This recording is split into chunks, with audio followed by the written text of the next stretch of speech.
भैया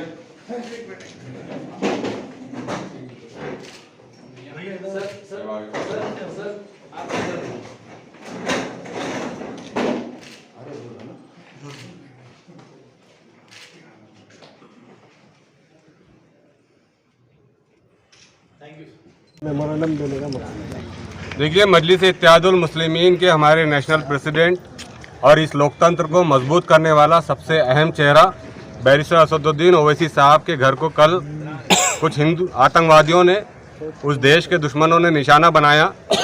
वो इस निशाना बनाने के ज़रिए पूरे देश को, ख़ासतौर से देश की माइनॉरिटी को ये मैसेज देना चाह रहे थे कि वो जब चाहे गुंडागर्दी पर उतर आएंगे।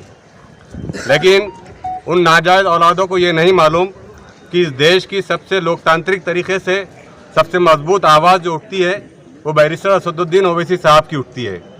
और अगर उनके घर को निशाना बनाकर हमें मैसेज दिया जाएगा कि हमको कमज़ोर करने की कोशिश की जाएगी, तो ये उनकी गलत फहमी है।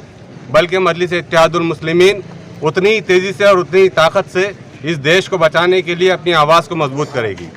आज हमारे महाराष्ट्र के सदर जनाब MP इम्तियाज़ जलील साहब के आदेश पर औरंगाबाद की ये शहर और ज़िला यूनिट यहाँ पर ये मेमोरेंडम देने आई हैं और हमने डिविज़नल कमिश्नर साहब से ये रिक्वेस्ट की है कि जिन आतंकवादियों ने, जी हाँ मैं इनको आतंकवादी इसलिए कहूँगा कि इन्होंने आतंक बर्पा कर रखा है इस देश में। ये राइट विंग के लोग जो है, ये कट्टरपंथी जो लोग हैं, ये इस देश में आतंक फैलाकर इस देश को तोड़ने की कोशिश करते हैं। जबकि एक आवाज़ जिसे बैरिस्टर असदुद्दीन ओवैसी साहब के नाम से जाना जाता है, वो इस देश को जोड़ने की बात करता है। इस देश को जोड़ने के लिए गली गली फिरता है।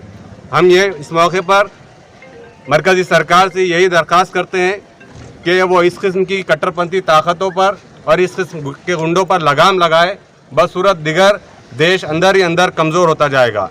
क्या इस हमले का यूपी इलेक्शन से कोई ताल्लुक? देखिए, जैसे जैसे मजलिस इत्तेहादुल मुस्लिमीन हैदराबाद, तेलंगाना और महाराष्ट्र से निकलकर अब गुजरात, यूपी और दूसरे स्टेट्स में जा रही है, इन अंधभक्तों की नींदें ख़त्म हो गई है।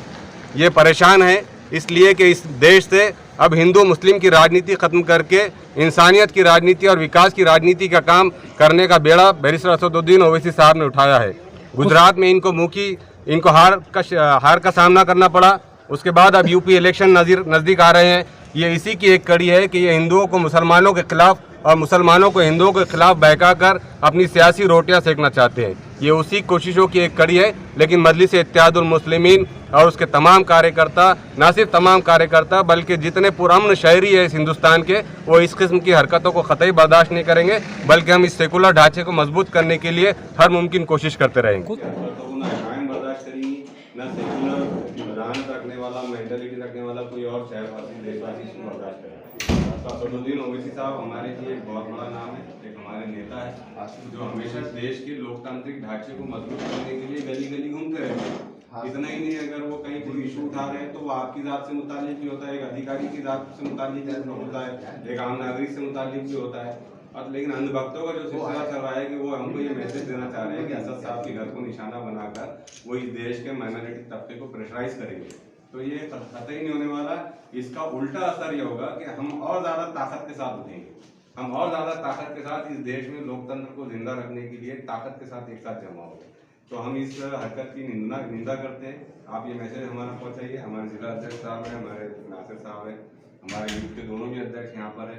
ये तमाम लोगों की आपसे ये रिक्वेस्ट है कि आप स्ट्रिक्टली जो है तो उनके खिलाफ एक्शन, प्लस जैसे लोकतंत्र ढांचे को मजबूत करने के लिए दूसरे नेता बहुत कोशिशें करते हैं, Z+ सिक्योरिटी लेके फिरते हैं।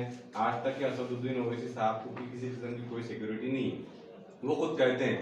लेकिन इस किस्म के लोगों की जहानत को कोई पढ़ नहीं सकता, ना हम पढ़ सकते ना आप पढ़ सकते। इसीलिए हमारी एक रिक्वेस्ट ये भी है कि उनको Z+ सिक्योरिटी फराहम की जाए।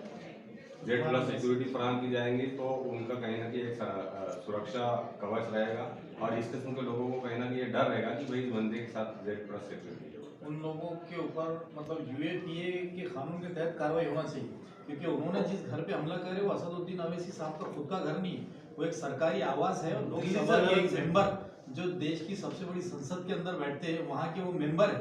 अब तुम ऐसा गुंडागर्दी के जरिए अगर ये पैगाम देना चाहेंगे तो यहाँ के लोग बर्दाश्त नहीं करेंगे। आपको आपकी तरफ से मैसेज देना पड़ेगा कि सामने जिन लोगों ने ये ऐसी घिनौनी हरकत करे उसकी कड़ी निंदा भी करना पड़ेगी और उनको कानून के तहत उनको सजा मिलनी चाहिए।